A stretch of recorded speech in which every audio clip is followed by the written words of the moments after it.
Hello la Team Culture! Bienvenue dans le Kaléidoscope d'Alexa Cito, le podcast où l'art éclaire l'actualité, même quand elle fait naufrage. Aujourd'hui, je vous embarque dans une traversée artistique en haute mer. Destination, la loi du voyage d'Ai Weiwei. Imaginez un instant, un immense canot pneumatique noir, long comme un avion, 70 mètres exactement, suspendu dans l'espace, comme un fantôme flottant dans les cieux. C'est la loi du voyage, une installation monumentale qui nous confronte à notre humanité. Ce canot, noir comme la nuit, est peuplé de 258 silhouettes humaines, des âmes sans visage, moulées dans le caoutchouc. Elles représentent les migrants anonymes, entassés les uns sur les autres, figés dans un voyage sans fin, un voyage vers l'inconnu, vers l'espoir ou peut-être la mort. Conçue en 2017, la loi du voyage est la réponse de l'artiste chinois Ai Weiwei à la crise migratoire qui déchire l'Europe depuis 2015.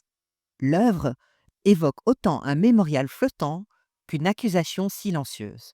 Elle matérialise ce que les statistiques camouflent, la masse des existences anonymisées, des corps invisibilisés, des espoirs qui se noient avec régularité dans la Méditerranée ou plus proche de nous, dans la Manche, dans l'espoir d'une vie meilleure. Ai Weiwei, l'homme derrière cette œuvre poignante, n'est pas un artiste ordinaire.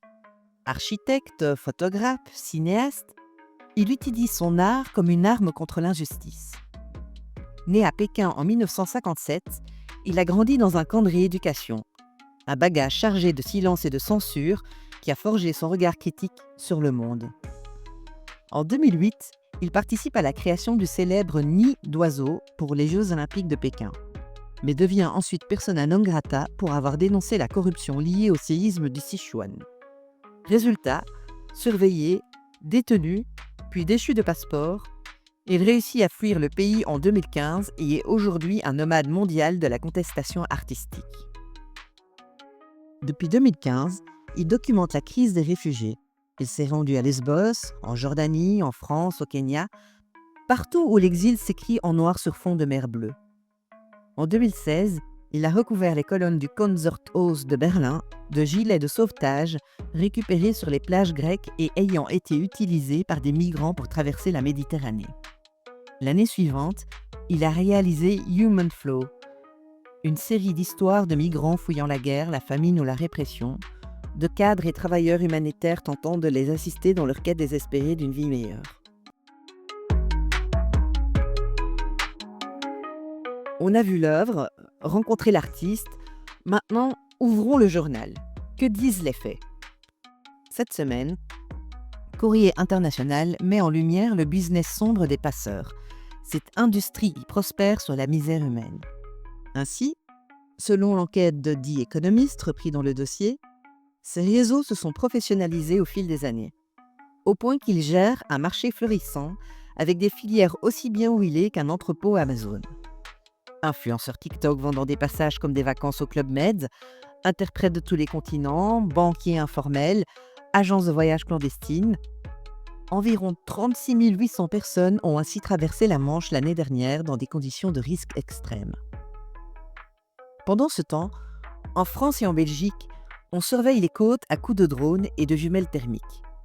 Mais les embarcations continuent de partir, avec à leur bord hommes, femmes et enfants, avec ou sans gilet de sauvetage, selon qu'ils aient réussi à se payer une formule VIP ou pas. Ai Weiwei suspend des formes humaines dans un hangar d'exposition. Les passeurs les suspendent entre deux marées. Et au milieu, il y a nous, spectateurs, journalistes, citoyens, accrochés à nos données, nos tweets, nos indignations intermittentes.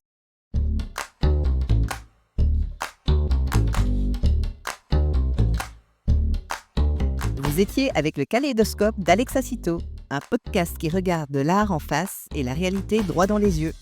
Si cet épisode vous a fait réfléchir, réagissez, partagez, faites du bruit, parce qu'en silence, on coule. Et pour ceux qui veulent aller plus loin, le lien vers le dossier complet du Courrier International est en description. À dans 2 semaines pour un nouvel épisode.